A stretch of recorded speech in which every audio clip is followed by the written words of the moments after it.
like Immortal Archon and they're going Colossus, and like you trade a big army, and then you have like 3 Void Rays boosting at a time, and then you hit them with like another big army plus 9 Void Rays.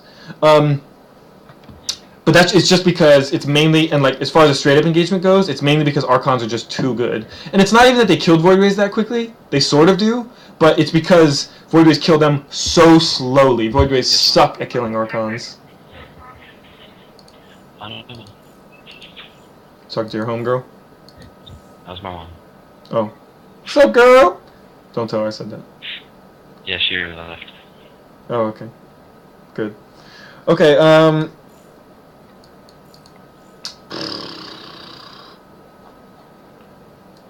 yes. What was I saying? They suck at killing Archons. Void Rays suck at killing Archons. So, it's kind of weird to have expanded... Like, okay...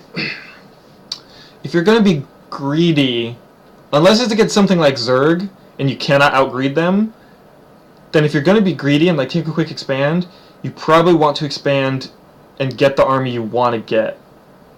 You know what I'm saying? Mm-hmm. So that's why there's like a Robo expand, and you just transition to quick Colossus, or like Immortal Charge Slot Archon, or even an Immortal Blink Stalker 2-base all in.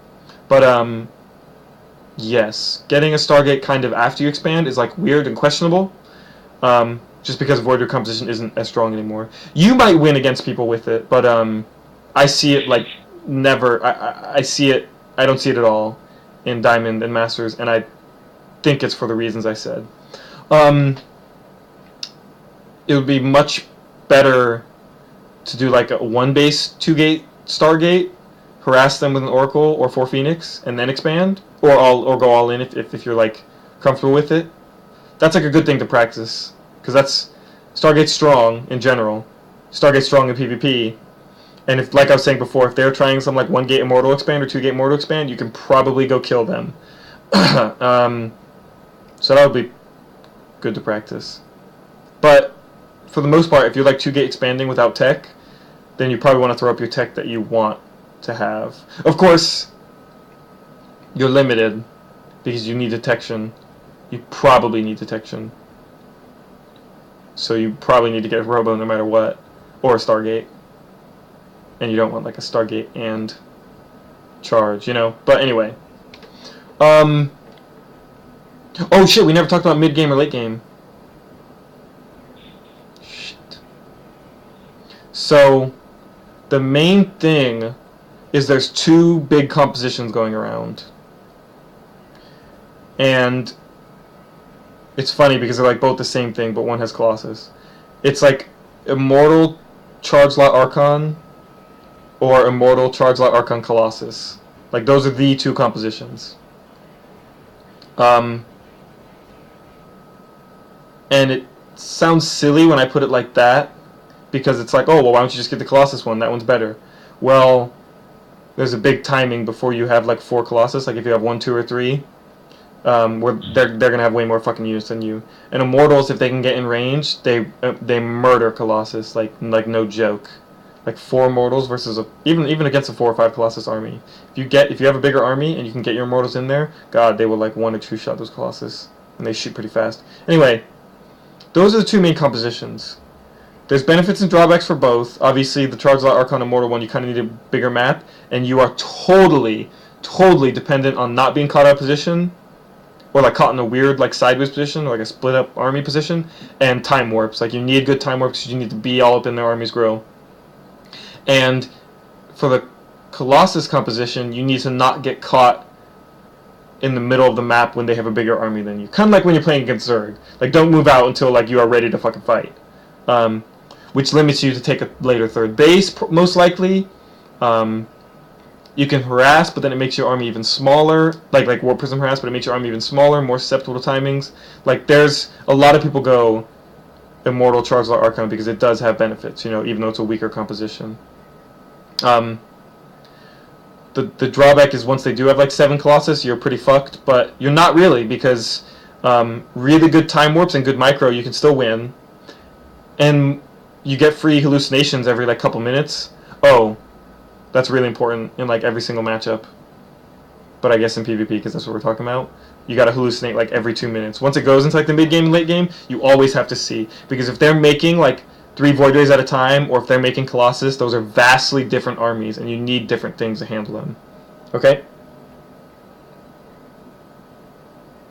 Okay. Okay, I'm just making sure you're still there. It's just. Go ahead. It's okay. It's just odd because the video is not like synced because of the delay, and so like I'm listening to you and watching the video. Oh, okay. You're just seeing my mouth move and it's like not matching up, lol. Yeah, and so I get confused because it doesn't register right. Well, just don't look at my mouth then. You don't need to see anything on. You didn't. Oh, that mouth too beautiful. No, you don't need to see anything on the video anymore. So you just turn it off. I don't care. Whatever. Put it in another tab. Just have it. Yeah. Like talking to a person. Yeah. So, also, a lot of times you can just get Tempest. You scout with the Hallucinated Phoenix, you're like, shit, they're going Colossus, like double Robo. They're going to have like 4 Colossus before I know it. You start going Tempest, I think 3 Tempest, 1 shot a Colossus, or maybe 4. So, they're slow, but they have massive range. So it's not like, oh shit, I fought and my whole army's dead by the time Tempest get there. They will be shooting.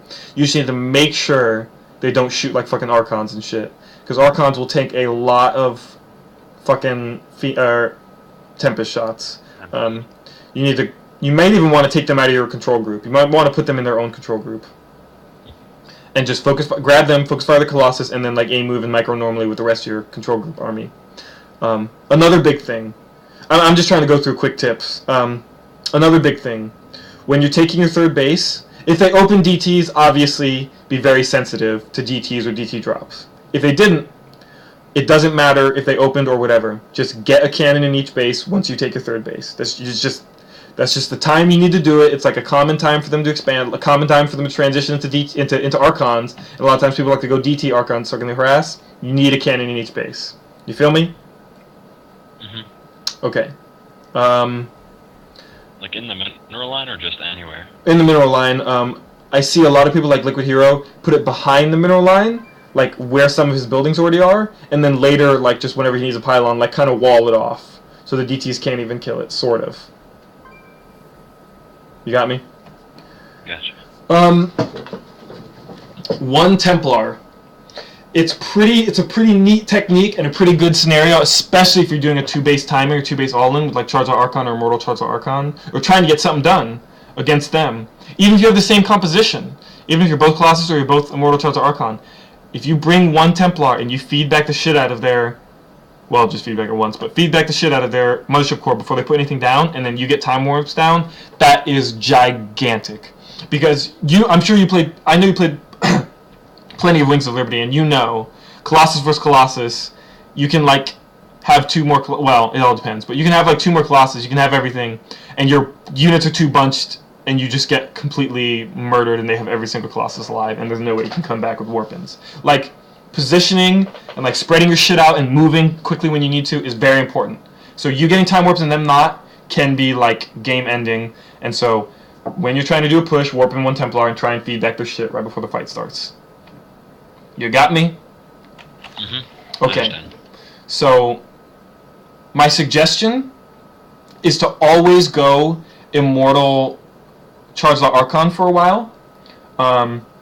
You can get single upgrades, focus on attack, or you can get double upgrades. Double upgrades are questionable, in my opinion, because it's always weird. Do I get shields, which apply to everything, or do I get armor, which doesn't apply to my Archons? Because they only have 10 health and like 350 shield or whatever. So like they won't even be benefiting from that, because by the time their shield's gone, they're dead. It's always questionable. So maybe just single forge for a while if you want to try to do double forge. I mean, it will help your Zealots and the Colossus and everything a lot. It also depends on if you're ahead or behind.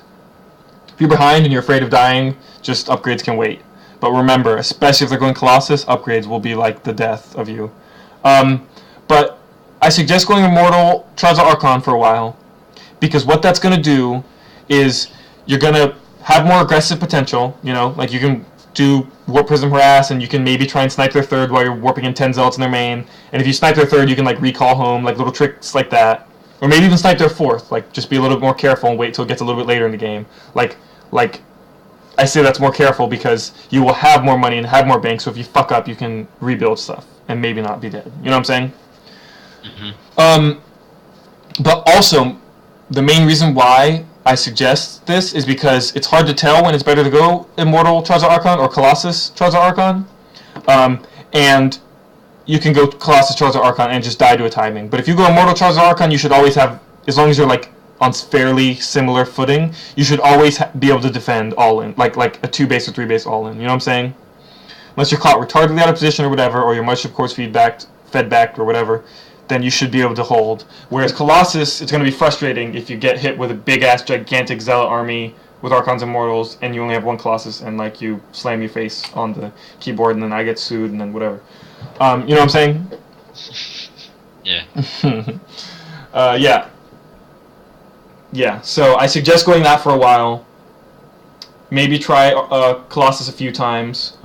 Obviously, if the Immortal Charizard Archon isn't working out for you, you can ask me or ask JD or ask a couple other people, or you can try the Colossus or try other things for yourself. Stalkers, kind of the same as other matchups. They die really easily. Like, 10 Zealots versus 10 Stalkers, unless you're like in a gigantic choke with like gateways and you have perfect micro, Zealots win every time, and they're cheaper, and they don't cost gas. And you want Archons, so you want to save every piece of gas you can. So Stalkers, after like the early mid-game, like late early game, early mid-game, just do not even make them. Unless you have some, unless you like have like some micro technique that you want to do. Like a Liquid Hero, 4 Stalker blink into the main, because they one-shot workers. So you can just shift-click and get like 10 worker kills pretty quickly. Otherwise, just don't make Stalkers. Same with PvT. Well, okay, PvT you do need like 10 Stalkers or whatever to kill the Vikings, but you know what I'm saying? They just like melt to Marine Marauder. Yeah.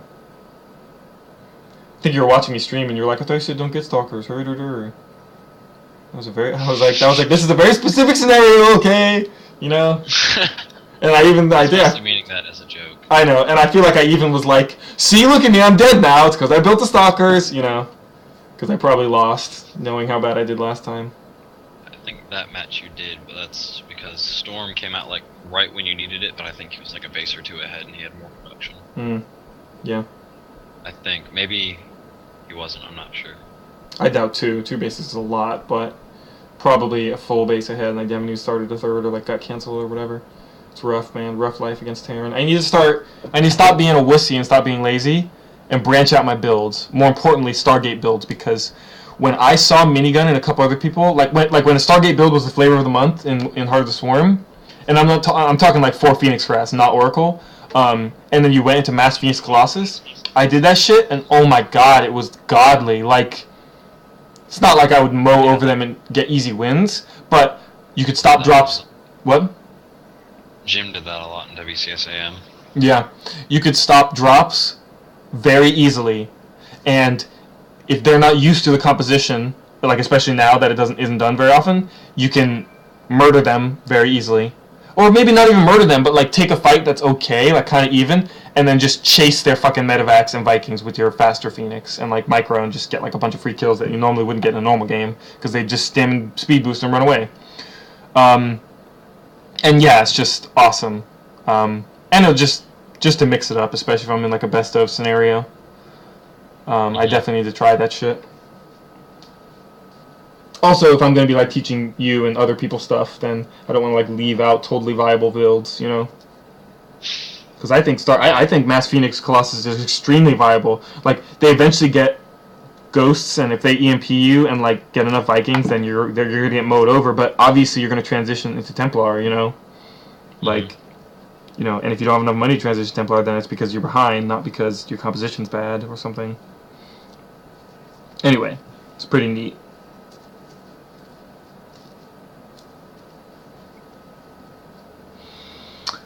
Oh God, my throat is killing me. I think I need like 10 gallons of water right now. Probably. You've been talking for a while. Yeah, I talk a lot. It's not a bad thing, I'm just saying. Well, yeah, I mean, I'm here to teach you, so I don't like feel bad or anything. But even if I'm not teaching like, you, I do talk a lot.